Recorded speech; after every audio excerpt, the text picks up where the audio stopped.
समाव Guwahati metro city आहमगावआव थानाय दुलाराय बाथौ गुथुमनि गोथार बाथौ थानसालियाव आं कामदेब दैमारि लोगोसे आंनि केमेरा पार्सन धीरज बसुमतारी साननैनि हाबाफारिजों दुलाराय बाथौ गुथुमनि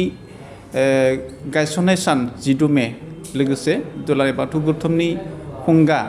30थि जथुमा बे जथुमानि आलासि बायदियै सफैनो हादोंमोन बर' साहित्य सभानि मानगोनां आफादगिरि बिथाङा बे समाव जोंजों दङ जों बिथांखौ गिबन बरायनाय जाबाय। खुलुमबाय गोजोनथाव बाथ्रा दुलाराय बाथौ गौथुमा दिनैनि थारिखसिम 30 बोसोर जानानै थांबाय आरो नोंथांमोना मिथिगौ जे 1992 मायथाइयाव जोङो गुवाहाटी पल्टन बाजारनि ट्राइबेल रेस्ट हाउसआव बर' हारिनि बर' माहारिनि सेरखे बेरखे जानानै थानाय बे बाथौ धोरोमखौ जोङो मोनसे खौसेथि लाबोनो आरो जों समाजाव बेखौ गोसारहोनो थाखाय आरो सेरखे बेरखे जानानै थानाय बे बाथौ धोरोमखौ जोङो मोनसे आब्रुथि गोनां मोनसे आफाद दानो थाखाय मोनसे आनुष्ठानिक भाबै जोङो दानो थाखाय जोङो माखासे दैदेनगिरिफ्रा बिथांमोनहा लिंथुमनानै जोङो दिनैनि गोथार सान 12 मे खालि जोङो दानाय जादोंमोन आरो गिबि आफादगिरि हिसाबै बिथाङा दासिम थांनानै दङ बिथाङा बेंटलनि आरो सासे समाज सिबियारि आरो गाहाय नेहाथारि हिसाबै रुंसारि जालांनाय बानेस्वर बसुमतारी बेजों लोगोसे गोबां सानसुमै गुवाहाटी कार्बि आंलं गहपुर बेनिफ्राय नैबे सनितपुरनिफ्राय उदालगुरिनिफ्राय क'क्राझारनिफ्राय गुवाहाटीनिफ्रायबो गोबां बहाय प्राय 100सो मानसि बहाय जमा जादोंमोन जमा जानानै बेखौ दानाय जादोंमोन आरो दिनैसिम फैयै फैयै सिगाङाव जोङो आब्रु दुलाराय बाथौ रिलिजियास इउनियनमोन बेनि उनावहाय जों बेखौ जेलानोखि आसाम गभर्नमेन्टनि जितु खाथियाव थाङो कअपारेटिभ डिपार्टमेन्टआव जे रेजिस्टार खालामनो थाङो होमब्ला बिथांमोना रिलिजियास सोदोबखौ दाननानै होदो बेनिफ्राय दुलाराय बाथौ गौथुम बेखौ ABM जेखौ होनदों अल बाथौ महासभा बेखौ दानाय जादोंमोन। दिनै बे बाथौ गौथुमा गोबां हाबाफारि आखायाव लादों आरो सारा आसाम बा सा सानजा बा बेंगलावबो बा नेपालावबो मेघालयआव अरुणाचलाव आरो बांलादेशआवबो थानाय बर' फिसाफ्रा जायफोरनिखि बाथौ धोरोमखौ बजबनानै लादों बिथांमोनखौ आजावनानै बे गौथुमखौ दिनै सालायबाय थानाय जादों आरो दिनै जोङो गोजोनथाव बाथ्रा जोङो बे आहमगावनि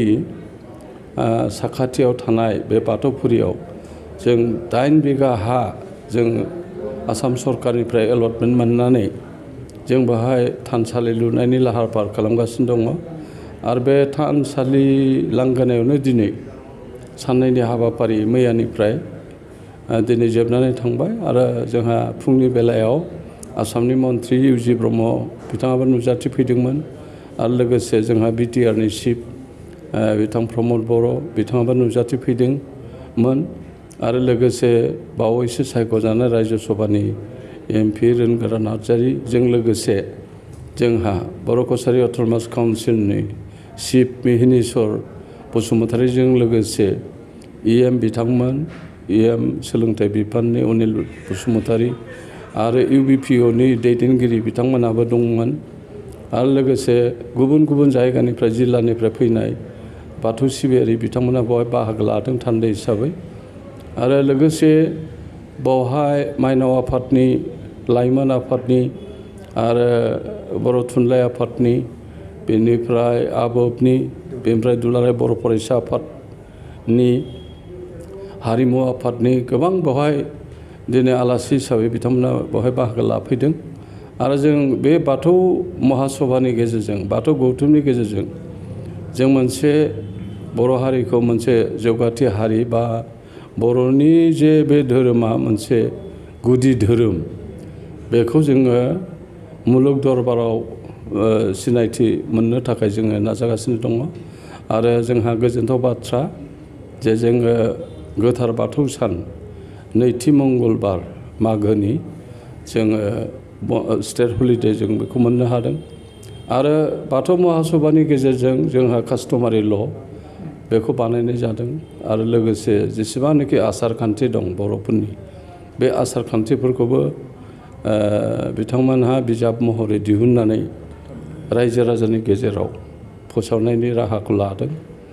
आरो बेयो गोजोनथाव बाथ्रा आरो जेसेबांनाखि बाथौ सिबियारिफोर दङ बे बाथौ धोरोमनि गेजेरजोंनो माने जिथु स्पिरिचुवेल नलेज जायखौ आध्यात्मिक गियान होनदों बे स्पिरिचुवेल नलेजखौ माने सप्तायाव हाथ्राबाबो मंगलबार सानखालि बाथौ आर'ज गोथार बाथौ आर'जखौ गाबनानै जोङो आफा इसोर आनान गसाइ बिनान गसाइ आफा बोराइ बाथौखौ जों गोसोखांनानै जोङो सुखु दुखु बायदिसिनायावबो गोसोखांनानै आर'ज खालामनाय जादों आरो जाहाथे मुलुगाव जोङो रुजु रुमु रायजो जानो हायो गोजोनै थानो हायो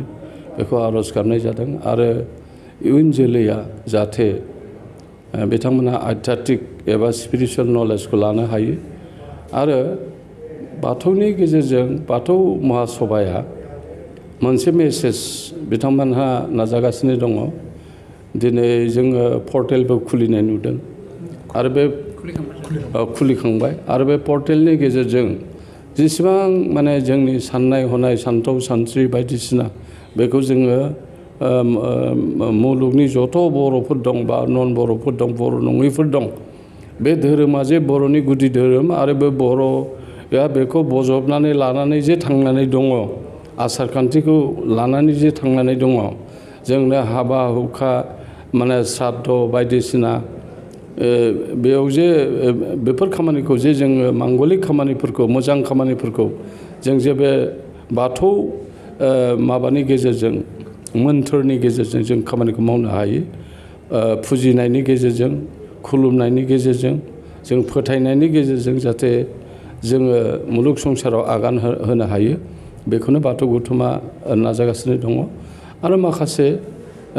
गुबुन जायगायावबो दिनै नेपालाव थां नोंथांमोना बाथौ सिबियारि मानसि मोनगोन सोनाब बेंगलाव थां बाथौ सिबियारि मोनगोन दा बेबायदिनो जेसेबांनाखि गोसारनानै थानाय बर' फिसाफोरखौ खौसे खालामनो दिनै बाथौ गौथुमा नाजागासिनो दं गोजोनथाय